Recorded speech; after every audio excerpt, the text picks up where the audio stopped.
America ने हिंदुस्तान पर एक नया इल्जाम लगाया है, फेंटेनिल तस्करी में शामिल होने का। अब तक चीन पर उंगली उठती थी, अब भारत को भी उस कटघरे में खड़ा करने का प्रयास अमेरिका की तरफ से किया गया है। 25 मार्च को अमेरिका की खुफिया एजेंसियों की चीफ तुलसी गबार्ड के दफ्तर से एक रिपोर्ट छपी। तुलसी गबार्ड के नाम से आप चिरपरिचित हैं। प्रधानमंत्री नरेंद्र मोदी जब फरवरी 2025 में अमेरिका गए तो प्लेन से उतरते ही उनकी सबसे पहली मुलाकात तुलसी गबार्ड से ही हुई थी। तुलसी के दफ्तर से जो रिपोर्ट छपी उसका नाम है 2025 एनुअल थ्रेट असेसमेंट ATA। इसमें उन वैश्विक खतरों का उल्लेख है जिनसे अमेरिकी हितों को नुकसान पहुंचता हो। रिपोर्ट में लिखा है, फेंटेनिल के गैर सरकारी तस्करों को हिंदुस्तान और चीन जैसे मुल्कों से प्रत्यक्ष या अप्रत्यक्ष तौर पर मदद मिलती है। ये मुल्क उनके लिए ज़रूरी केमिकल्स और मशीनें मुहैया कराते हैं और इसी ड्रग को बहाना बनाकर कई देशों पर टैरिफ ठोका गया। 2 अप्रैल को डोनाल्ड ट्रंप एक नया टैरिफ लगाने वाले हैं, रेसिप्रोकल टैरिफ। बकौल ट्रंप, रेसिप्रोकल का मतलब है जैसे को तैसा, टिट फॉर टैट। ट्रंप इसे अमेरिका का लिबरेशन डे कह रहे हैं, मुक्ति, आज़ादी, छुटकारा। ट्रंप बार बार टैरिफ वाले सिलसिले में भारत का नाम भी लेते हैं। फ्री ट्रेड डील के मुद्दे पर भारत से अमेरिका की बातचीत भी चल रही है और इन सब के बीच अचानक से ये इल्ज़ाम भी सर पर धर दिया गया है। इस इल्ज़ाम के क्या मायने हैं? इसका दोनों देशों के रिश्तों पर क्या असर पड़ेगा? क्या ये भारत पर दबाव बनाने की कोशिश है? आज के शो में इन्हीं सवालों के जवाब ढूंढेंगे, लेकिन पहले परिचय की रस्म निभा ली जाए। नमस्ते, मेरा नाम है उपासना और आप देख रहे हैं लल्लन टॉप का अंतर्राष्ट्रीय प्रसंगों से जुड़ा रोजाना का कार्यक्रम दुनियादारी। Brought to you by New India Assurance। Online धोखाधड़ी से बचना अब आसान। अपनाइए न्यू इंडिया की my cyber policy. New India assurance Bharat की प्रमुख मल्टीनेशनल जनरल इंश्योरेंस कंपनी, अब व्हाट्सएप पर भी उपलब्ध। फेंटेनिल क्या है? ये एक बेहद ताकतवर सिंथेटिक ओपियोइड है। ओपियोइड दवाओं की एक कैटेगरी है जो अफीम के पौधे में पाए जाने वाले प्राकृतिक पदार्थों से बनती हो या उनकी नकल करती हो। ओपियोइड का दवाओं के तौर पर इस्तेमाल किसी असहनीय दर्द को ख़त्म या कम करने के लिए किया जाता है। दवाओं की दुनिया में हर रोज़ इसका इस्तेमाल ऑपरेशन थिएटरों में एनेस्थीसिया के लिए किया जाता है, यानी जब ऑपरेशन के लिए बेहोश करने की ज़रूरत हो, फेंटेनिल का इस्तेमाल दर्द निवारक दवा के तौर पर भी किया जाता है। Candid dusting powder, 4 skin problems का एक expert solution. Candid dusting powder, हटा खुजली, लगा कैंडिड। लेकिन कहानी सिर्फ इतनी नहीं है। हेरोइन और दूसरे ओपियोइड्स की तरह ये भी नशे की लत लगाने वाली दवा है। फ़र्क सिर्फ इतना है कि हेरोइन जैसे ड्रग्स अफीम के पौधे से बनते हैं, जबकि फेंटेनिल पूरी तरह लैब में तैयार किया जाता है। फेंटेनिल के अलग अलग रूप हैं, इनकी ताकत और असर अलग अलग हो सकती है, लेकिन आमतौर पर यह सफ़ेद पाउडर के तौर पर मिलता है। इसे गोलियों के रूप में ढाला जाता है, दूसरे ड्रग्स में मिलाया जाता है या फिर अकेले बेचा जाता है। अब ज़रा इसकी ताकत समझिए। 1 ग्राम फेंटेनिल शुद्ध हेरोइन से 50 गुना ज़्यादा ताकतवर होता है और मॉर्फिन से 100 गुना ज़्यादा ताकतवर। और फिर आता है कारफेंटेनिल, ये फेंटेनिल से भी 100 गुना ज़्यादा मारक है। अमेरिका के ड्रग एनफोर्समेंट एडमिनिस्ट्रेशन के मुताबिक कारफेंटेनिल वही ड्रग है जिससे ओवरडोज के कई बड़े मामले जुड़े हुए हैं। चूँकि फेंटेनिल बहुत शक्तिशाली है, इसलिए अनुभवी ड्रग यूजर्स भी गलती से इसका ओवरडोज कर लेते हैं।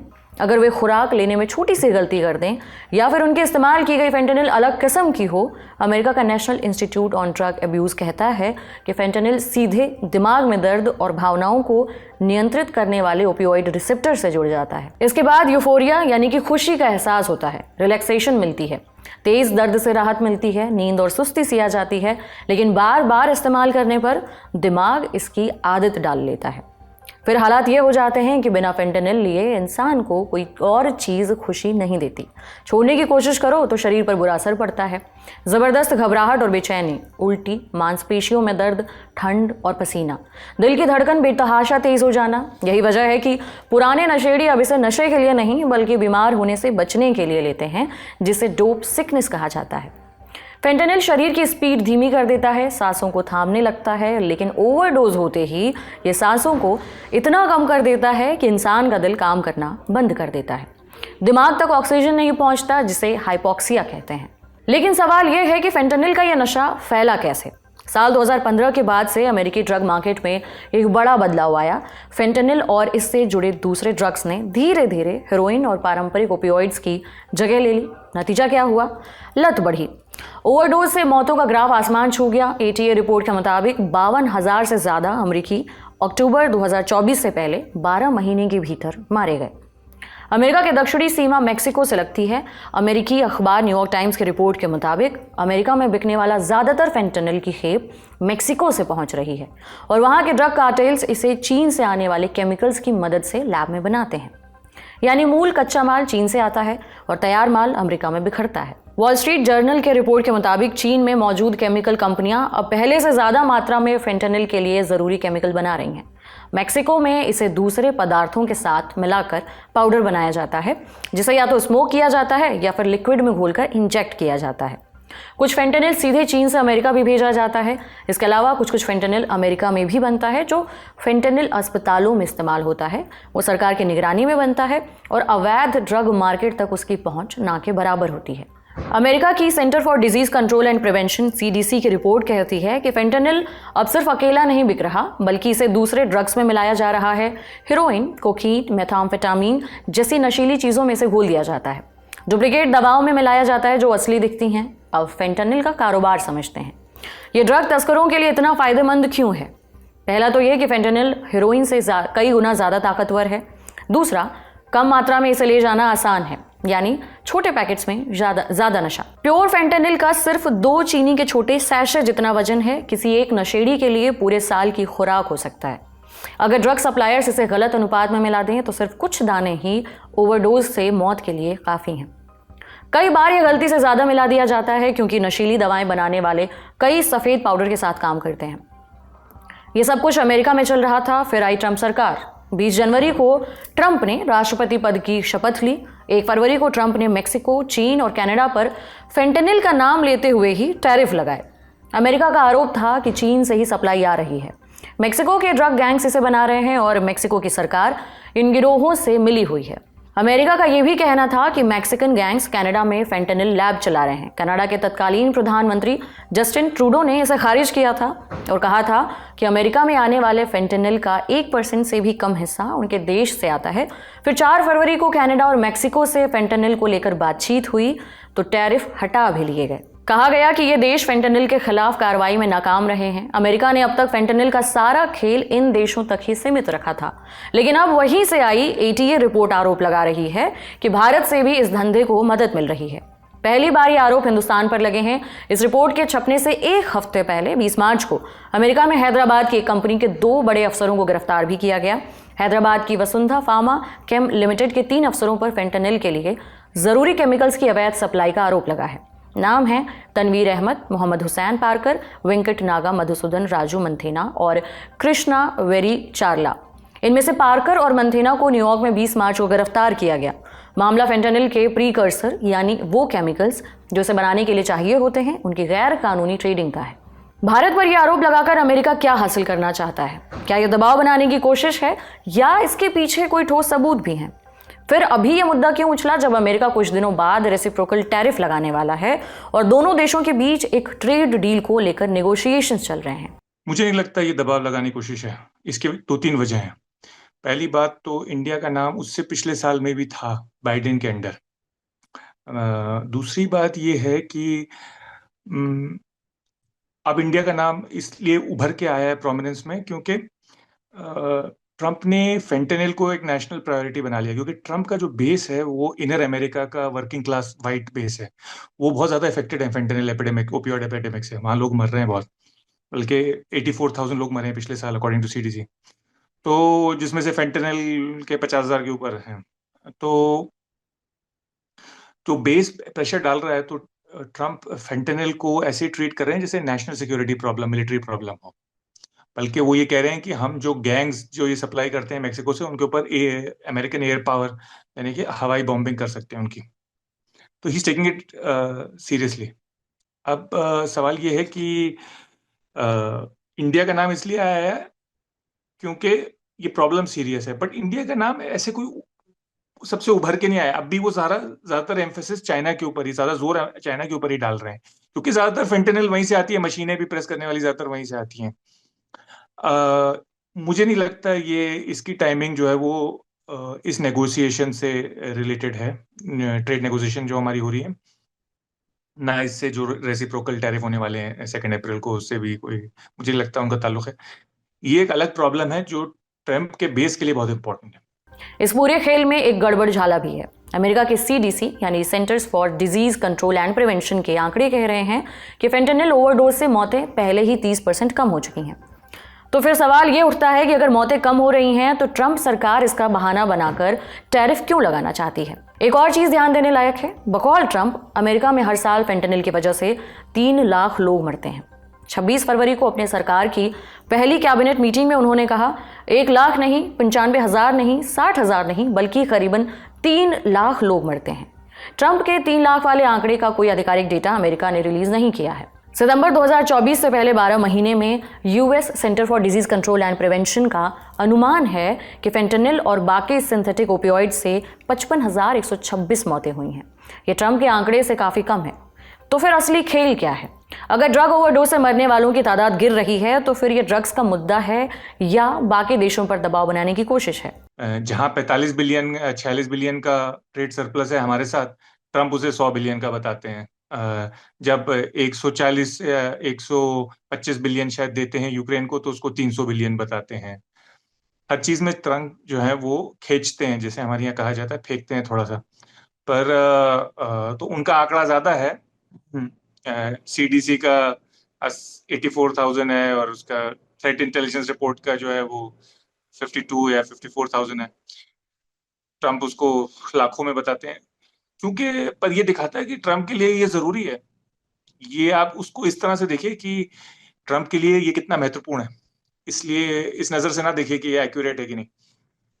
ट्रंप की आदत है। दूसरी बात ये है कि हाँ, बेशक इन मुल्कों पे दबाव बनाया जा रहा है।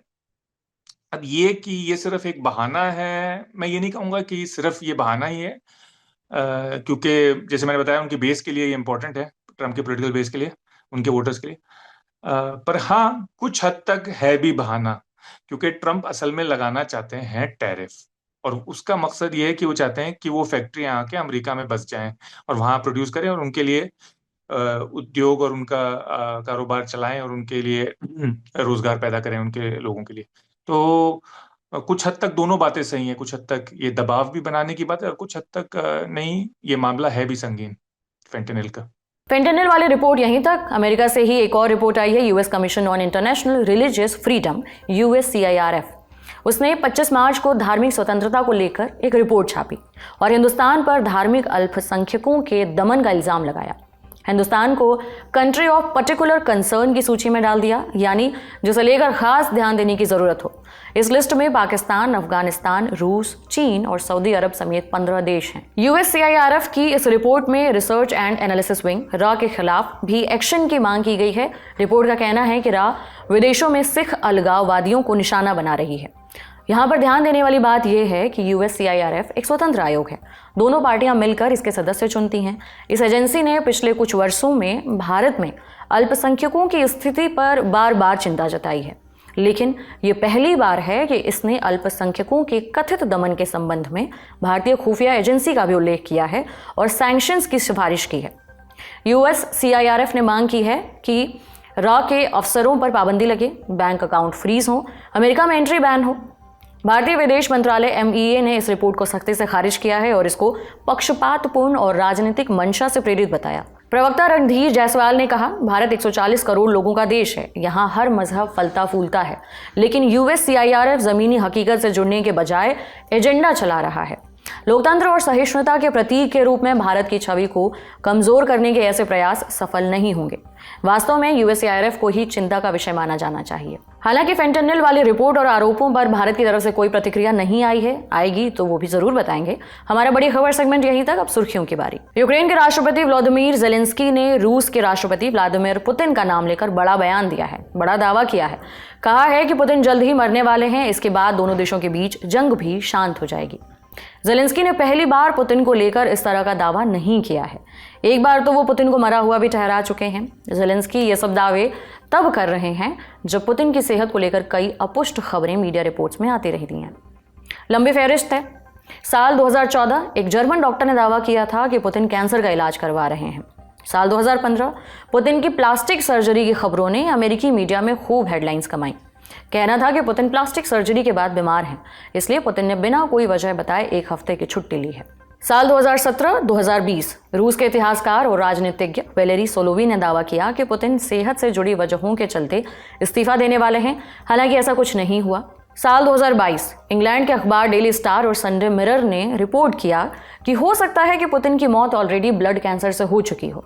साल 2023 जेलेंस्की ने सवाल किया कि क्या पुतिन अभी भी जिंदा हैं और पुतिन की जगह उनकी ही शक्ल सूरत का दिखने वाला शख्स काम कर रहा है। कुछ महीनों बाद रूसी टेलीग्राम चैनल जनरल SVR ने रिपोर्ट किया कि पुतिन की मौत 26 अक्टूबर 2023 में ही हो चुकी है और उनकी जगह उनकी बॉडी डबल ने ले ली है। इन रिपोर्टों की पुष्टि नहीं की जा सकी है और रूसी सरकार ने भी इन सभी दावों का खंडन किया है। दूसरी सुर्खी साउथ कोरिया से। साउथ कोरिया की आग में अब तक कुल 27 लोगों की मौत हो चुकी है। करीबन 50 लोग घायल हैं। यह आंकड़ा साउथ कोरिया के गृह मंत्रालय ने दिया है। साउथ कोरिया में 21 मार्च को जंगलों में आग लग गई थी। आग वाला एरिया देश के दक्षिण में बसा है। नाम है संचेओंग। आग 35,000 हेक्टेयर से ज्यादा एरिया में फैल चुकी है। साउथ कोरिया के इतिहास में अभी तक कोई आग इतने बड़े क्षेत्रफल में नहीं फैली है। आग से बचने के लिए 10,000 से ज्यादा लोग विस्थापित हो चुके हैं। आग में 1,000 साल से भी पुराना गोंसा मंदिर भी जलकर खाक हो चुका है। ये मंदिर लकड़ी से बना था, जिससे आग और जल्दी फैल गई। आग को काबू में लाने के लिए रेस्क्यू ऑपरेशन जारी है। फिलहाल साउथ कोरिया ने किसी देश से मदद की मांग नहीं की है। देश के प्रधानमंत्री हान डक सू के मुताबिक इस साल करीबन 244 जंगलों में आग की घटनाएं हो चुकी हैं। अगली सुर्खी अफ्रीकी देश सूडान से। सूडान की सेना ने राजधानी खार्तूम को फिर से कब्जे में ले लिया है। इस जीत का ऐलान खुद सूडान आर्मी के चीफ अब्दुल फतेह अल बुरहान ने 27 मार्च को किया। कहा, खार्तूम अब आज़ाद है। यह ऐलान बुरहान ने उसी राष्ट्रपति भवन से किया जिसको उन्होंने 21 मार्च को कब्जाया था। यह खार्तूम पर कब्जा वापस लेने की दिशा में आर्मी का पहला कदम था। फिर धीरे धीरे आर्मी ने खार्तूम में बनी कई बिल्डिंग्स पर अपना कब्जा जमा लिया, जैसे खार्तूम एयरपोर्ट। सेना ने RSF के ठिकानों को भी नष्ट कर दिया और विद्रोही RSF नील नदी के पार भगा दिया है। RSF अप्रैल 2023 से राजधानी पर कब्जा जमाए हुए थी। अब खार्तूम से RSF पूरी तरह बाहर हो गई है, पर देश के बाकी हिस्सों में लड़ाई अभी भी जारी है। सूडान सिविल वॉर पर हम दुनियादारी में विस्तार से चर्चा कर चुके हैं। लिंक डिस्क्रिप्शन बॉक्स में है। अब अगली सुर्खी, पाकिस्तान के बलूचिस्तान में एक और हमला हुआ है। इस बार एक बस को निशाना बनाया गया। ये बस बलूचिस्तान के ग्वादर शहर से गुजर रही थी और कराची जा रही थी। हमले में करीबन 6 लोगों की मौत हो गई है। हमले की जिम्मेदारी अभी किसी संगठन ने नहीं ली है। पाकिस्तान की न्यूज़ एजेंसी डॉन के मुताबिक हमले से पहले कुछ लड़ाकों ने बस के रास्ते में पड़ने वाले एक हाईवे को ब्लॉक कर दिया। फिर जब बस 26 मार्च की देर रात वहां से गुजरी तो हथियार लेकर वो सभी बस के अंदर घुस गए। सबके पहचान पत्र देखे, फिर उनमें से 5 को गोली मार दी। एक और घायल यात्री ने बाद में दम तोड़ दिया। इसके बाद आंकड़ा 6 तक पहुंच गया है। मरने वाले सभी उत्तर पूर्वी पंजाब क्षेत्र से थे। प्रधानमंत्री शहबाज शरीफ ने हमले की कड़ी निंदा की। कहा, हम ऐसे हमले करने वालों के मंसूबे कभी मुकम्मल नहीं होने देंगे। आप जानते ही हैं, इस बलूचिस्तान में इसी महीने एक पैसेंजर ट्रेन जाफर एक्सप्रेस को भी हाईजैक किया गया था। उसकी जिम्मेदारी बलोच लिबरेशन आर्मी यानी BLA ने ली थी। बलूचिस्तान ईरान और अफगानिस्तान की सीमा पर स्थित है और तेल और खनिजों से भरपूर है। BLA का मकसद बलूचिस्तान को एक आज़ाद देश बनाना है। BLA का कहना है कि बलूचिस्तान के कीमती प्राकृतिक संसाधन बलूचिस्तान के लिए हैं। पाकिस्तानी सेना के जनरल और पंजाबी अमीरों का तबका इन संसाधनों को अपने विलासिता के लिए लूट रहे हैं। बस हमले में भी चुन के पंजाबियों को ही मारा गया है। आज का दुनियादारी यहीं तक। आज के ललन टॉप शो में देखिए राणा सांगा और उनके जिक्र के इर्द गिर्द छिड़े हालिया विवादों की पूरी कहानी। शो पब्लिश होने के बाद लिंक आपको डिस्क्रिप्शन बॉक्स में मिलेगा। अपना और अपनों का ख्याल रखिए। देखते रहिए ललन टॉप। शुक्रिया।